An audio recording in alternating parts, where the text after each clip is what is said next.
قنوات اس اس سي. نرجو للجميع مشاهدة ممتعة في هذه المباراة. الدفاع كوندي، الونسو، بالدي، ارامس.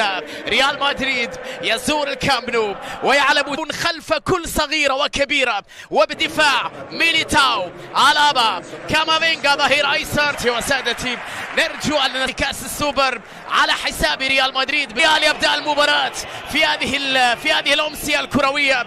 هذا اللقاء، الكرة طويلة لكنها بعيدة عن الكل، وغبي خطيرة. الدفاع كامافينجا في توقيت تألق دائما بالنسبة ليفاندوفسكي. تمويه وتسديدة لكنها صدمت في ميليتاو في الكوبا ديل ري. ليفاندوفسكي تسديدة شلون وغبي ولمسة وتسديدة وكرة. يا إلهي، فرصة كانت في منتهى الروعة من سيرجي الابا. مرة رودريجو عرضية خطيرة وكرة.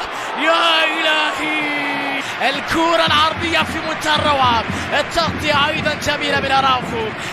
رودريجو على الجهة اليمنى صعبة وطويلة على كالمخ. هذه كرة عرضية الفراسية خطيرة لكنها في هذه كرة حلوة. لا شيء في هذه اللقطة.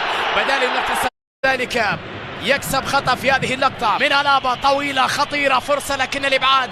وبعد فينيا يلعبها القائم الاول كريم في التغطية بعد تير شتيجن يتدخل. مودريتش على الطائر لكنها بعد رودريجو. سرايا لم يكن فيها اي تسلل من كرة عرضية خطيرة وفرصة لكن الدفاع بوسكي. بادي بكرة وتمريرة لكن الدفاع. عرضية خطيرة لبنزيما على الطائر حطها. خطيرة حلوة كانت على الطائر حطها كريم.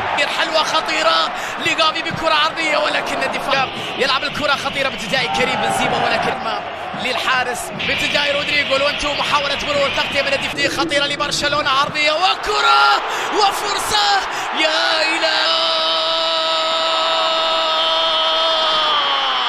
رنجي جميل فيني حطها. والكرة بعد ذلك بعد أن كان هدف لبرشلونة تحول على النقيض تماما.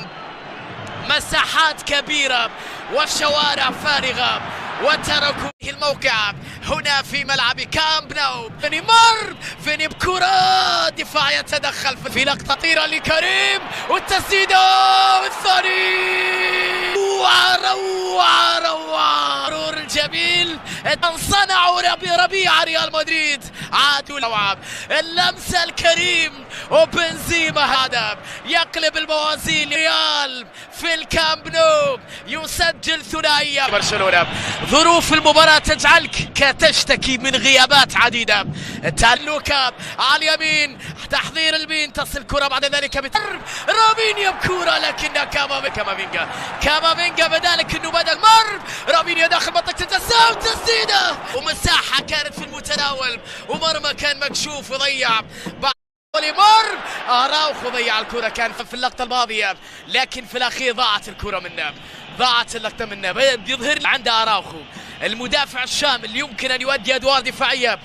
هذه لقطة أخرى، صورة كانت واضحة قريبة من الحكم إن ركلة جزائية.